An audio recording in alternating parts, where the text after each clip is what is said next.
Hello, everyone. We appreciate you joining this webinar. We look forward to spending this time with you. I am Fred Ellis, and I'm one of the education liaisons at Eastern Oregon University. I'm very excited about this opportunity to share more about our FSA and EMSA degree programs. But for this webinar session, I will serve as kind of your host and as well as share some really useful information later on during the presentation. But today I have joining me a very important person. That's Dr. Kevin Walker. Dr. Walker is a renowned expert in the field of fire service and EMS, and he serves as our chair of these programs at EOU. Very fortunate to get to work with Dr. Walker, out in the field, growing and building relationships with, certain fire departments like the Memphis Fire, Nashville, Kennewick Fire here, etc. So we are very fortunate to have him here today to share with us. Now, also joining us, I consider another important person is Mr. Mike Piazzini. Mike and I serve together in the same capacity. We work with Dr. Walker, and we are focused on helping and advising firefighters and paramedics, about becoming adult learners here at EOU. Now, Mike will be sharing some ground rules for communication during the webinar to just make sure that all questions get answered. Mike will also be jumping in shortly to share an opportunity that you can take back to your departments. Now, I won't ruin the surprise, but I can assure you that it is an opportunity for you that you don't want to miss. Now, we have one more person to introduce to you, although he was not able to join us today. That's Dan O'Grady.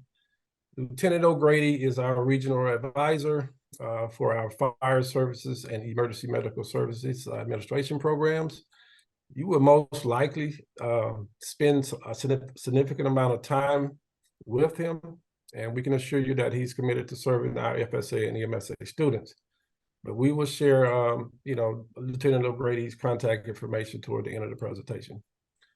Now, let's take a glance here at the agenda and cover some items that you need to know before I pass it on to Mike. So here we'll discuss here today our programs, which is the FSA and EMSA program. We will give you a sample or discuss a little bit about the courses you'll take. And most of the content here will come in this piece here with the transfer credit options. We are really excited about rolling out a platform here, which is called the Credit Predictor Pro. You'll learn more about that. And then last, we'll talk about the online experience and, of course, why you should choose EOU. So, Mike, take it away. Thank you, Fred. So there are several different ways that you can stay engaged with us during this presentation. The first of which, you can use the chat box or the Q&A button, which is provided to us by Zoom. We're going to try to get to all the questions asked at the end of the presentation, but I'll be monitoring the chat. If there's anything that can be answered real quickly, I'll interrupt the speaker and they'll answer that question. But if not, we'll try to get most of those answered at the end. We also have an education survey that we're inviting all participants to engage in. We want to learn more about you all, your education interests, how a degree may affect your career, and that all that information is really helpful for us because we use that information to help design our program and make sure it's stayed up to date with people that are in the field. And so you'll get that link for the education survey. We invite you to complete it as well as share it amongst your departments, because the incentive we have to complete it is you can win lunch for your station, and the more people that fill it out at your station, the higher the chances of winning that lunch there. So I definitely encourage you to do that as well. You can also learn more about the programs. If you find enough information today where you want to take the next step, perhaps apply, you can request information by submitting a credit evaluation, visiting our websites, and we'll also have our contact information at the end of this presentation as well. But that kind of wraps up the introduction section. Let's jump into the meat of everything. I'm going to pass the ball over to Dr. Kevin Walker to talk about his programs. Okay, as I said, I'm Dr. Kevin Walker. To my students, to the majority, I'm just Kevin, except for my on-campus, and I make the kids be a little more polite. I started in the Fire Service Administration Programs instructor January 2005. In 2010, I was asked to become a full-time tenure-track faculty member in the program. A few years later, I have a strong EMS background. I was a paramedic back in the day, and there was a need for a similar program in emergency medical services. The NFA had actually created one of those, and I arranged to have that created as a degree program here. And for those that work both sides of the house, or you work the fire side, you're a firefighter, but you work the EMS side of the house. It's very easy to double major in FSA and EMSA. 3 or 4 of the classes cross list. So if you want both, that's actually pretty easy to do, and you can do it within normal, I call it normal time through the program in what you consider from beginning to end. If you came with no credits, 4 years. Otherwise, if you came in with an associate's degree or enough stuff piled up, generally it's a 2+2. We do run year-round. This is not a cohort program. You can start, and we're on the quarter system. So for those that are not familiar with that, there's a fall, winter, spring, and summer quarter. They last about 10 weeks with the finals week after that. You roll right into the next one. And I've structured the fire program so at any one of those quarters you come in, you are right on track. EMSA, basically, if you don't take it in one term, you got to wait a year to get the next EMSA class. That's generally not too big a deal.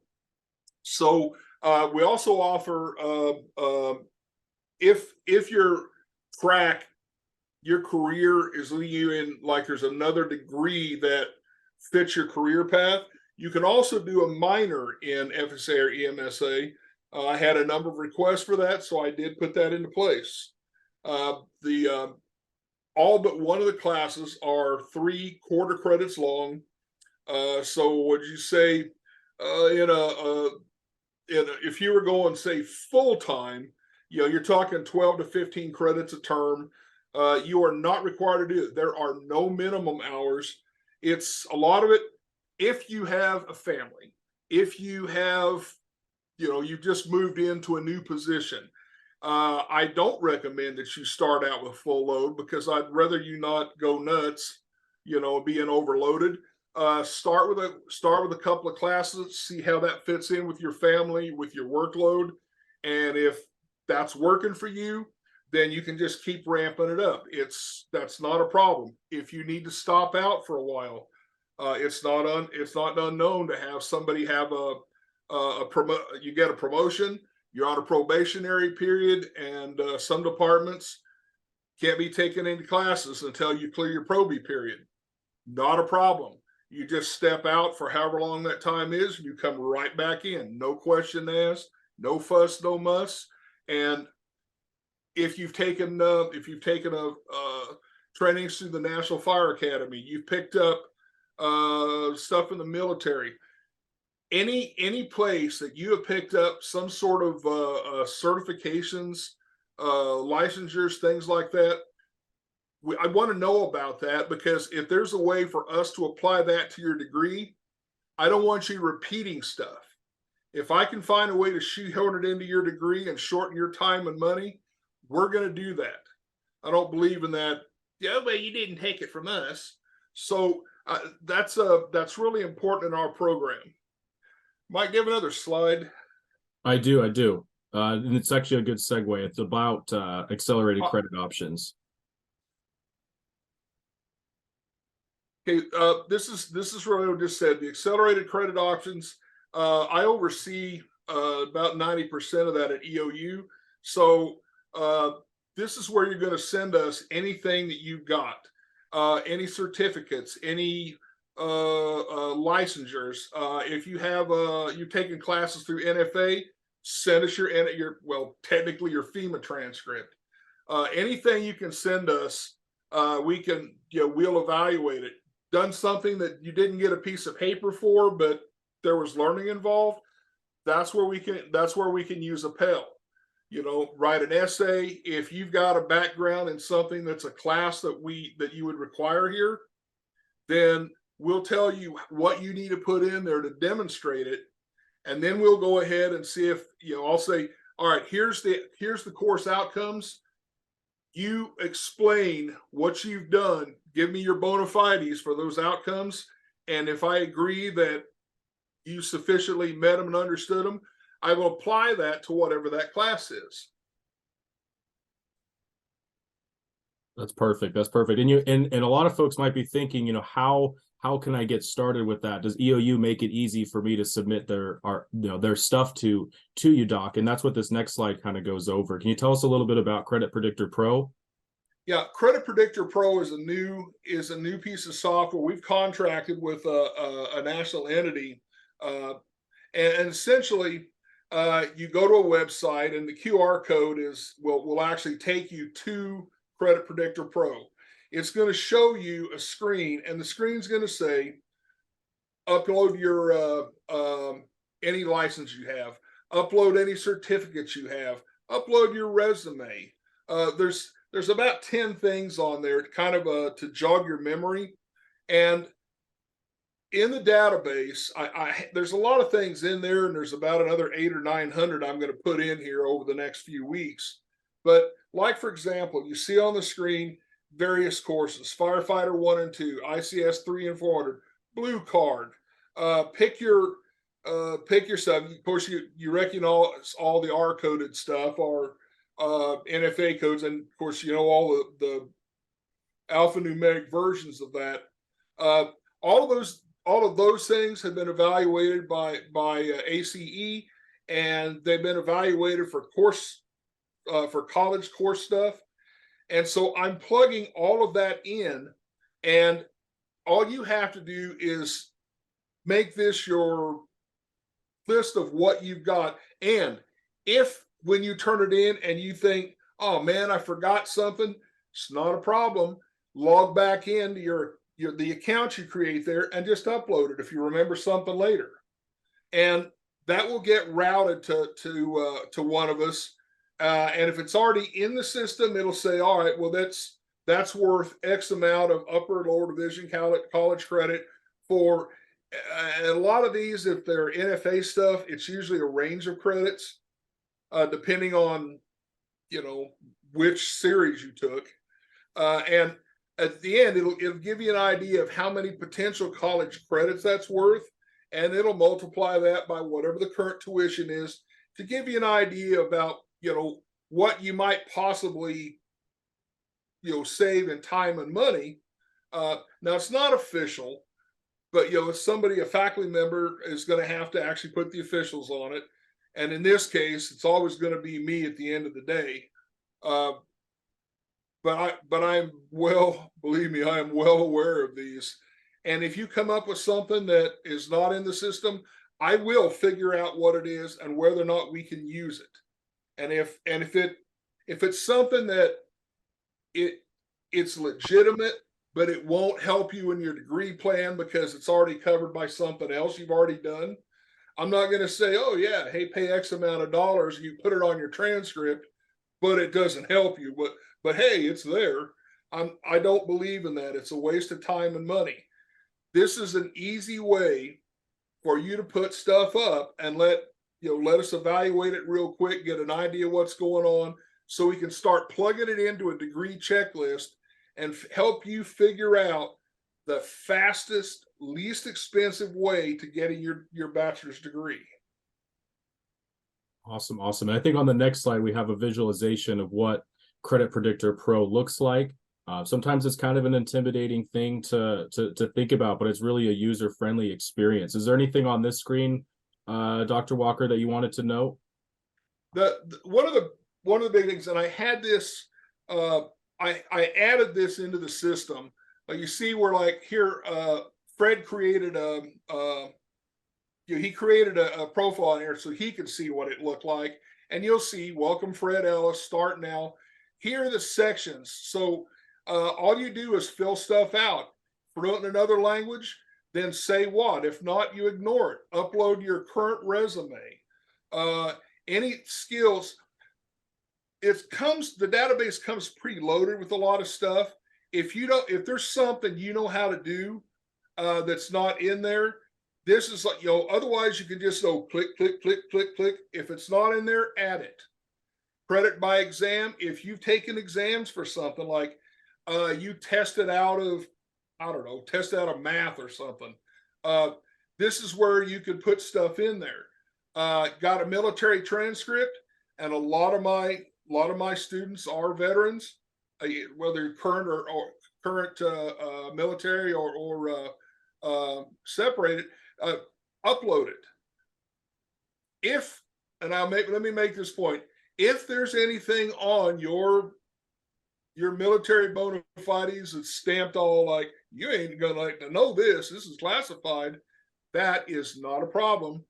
The military, the Defense Department set up a place where I can upload that, and it will take that and it will plug in all the secret things you did that have college credit, and I'll get essentially what amounts to a pseudo academic transcript back. Because hey, if nobody needs to know some things you did because you weren't there and you didn't do them, but doesn't mean you didn't learn stuff. I will just be told what happens. We can plug them in.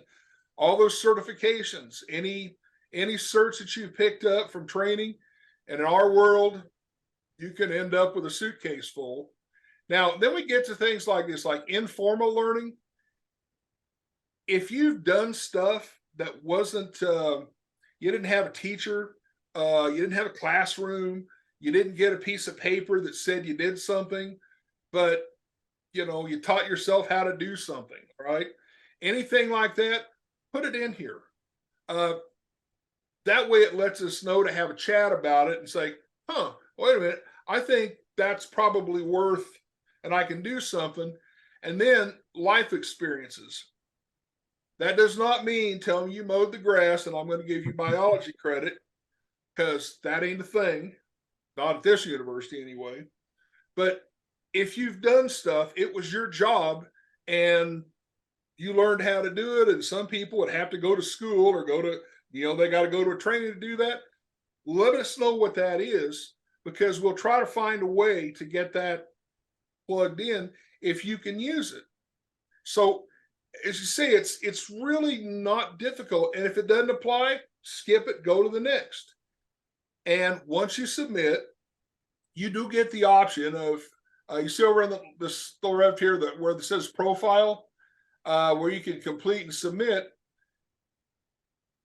If you say, I'd really like to have EOU take a look at this right now and say, like, what, kind of tell me where I'm at, maybe get a phone call, you can do that. If you just want to start working on this and getting some kind of some quick and dirty ideas about where you're at, you can just say, well, I don't want to be called right now. Just give me some ideas. And then you can always go back later and say, hey, would one of you give me a call and we'll start talking about this? So it's not like one of those places where they drag you in and fill this out for, and being with a drawing about 10 billion other people for a $25 gift certificate. It's not like that. Perfect. Yeah. And I think what's really important to mention about this is you can do this for programs outside of the fire and EMSA program. Any program at EOU. Yeah, and that's what Fred's going to talk about next is, regardless of what program you decide to choose, what that environment looks like at EOU. Not all in the online environments are created equal, but I like to think that EOU's is really awesome, and Fred's going to share more about that right now. All right, thanks, Mike. Thanks, Dr. Walker. I think our audience can definitely take advantage of all the EOU's transfer options and definitely the new Credit Predictor Pro platform. I think it's it's an easier process for everyone. So, but we love to help you navigate that. But now as we get a little closer to closing things out, we just have 2 more slides we can start, and then we can start answering some questions. So why choose EOU? Not only have you heard directly from our chair, who has the experience, but we feel there are many reasons why you should choose EOU. First, our accreditation. Eastern Oregon University, right? We have been continuously accredited since 1931 by the Northwest Commission on Colleges and Universities. So we do have the history and the resources to be around for the foreseeable future. Our programs are always affordable. In fact, the tuition and fees average thousands less than other public and private institutions, definitely in our region. But I know most of the time we ask, how do I pay for college? And my thought, there are a lot of ways to offset the cost of your education, definitely with our APEL and ASL transfer options. But just let us, help you with that. We can connect you with someone who can assist. We do have one of the most generous transfer policies in the region, which allows up to 135 transfer hours from another accredited university. But as Dr. Walker mentioned, the difference between a quarter system and a semester system, basically, quarters provide a shorter term. It allows you to complete more hours over the course of a year. And this gives you opportunity to focus on the lesser amount of courses at a time. So we can help you digest that as well. Your coursework here, the flexible schedule, we're asynchronous, just so feel free to study whenever, wherever on your own time. We do want our students to have that work and family life balance. And last, we are really interested in your goals and career outlook. So there will be advising before and during your time with the OU. So we really hope you enjoyed the information we shared. I hope it was helpful. As we say, thank you for, we really would just basically like to say thank you for your work you are doing and helping keeping our community safe. So Mike, you can close us out there. Thank you, Fred. So as I mentioned before, there are some opportunities to continue to stay engaged with Eastern Oregon University. The first of those is very important to us. It's an education survey. We want to know more about you all, everyone in attendance, everyone that wasn't able to attend, and we're doing so by conducting an education survey. We want to evaluate some of your interest. Is EOU any value to you? What could we maybe change to make it more valuable to you? Those are all things that we want to know, and we encourage you to share that QR code and the link you'll get in an email after this with everyone at your station to increase the chances of winning a lunch as well. That education survey's purpose is not to store your information and send you emails. That is not what that one's for. The second QR code is where you can learn more information. If you thought you learned enough today that you want to take the next step, you can click on, or you can use this QR code to visit our website to request additional information.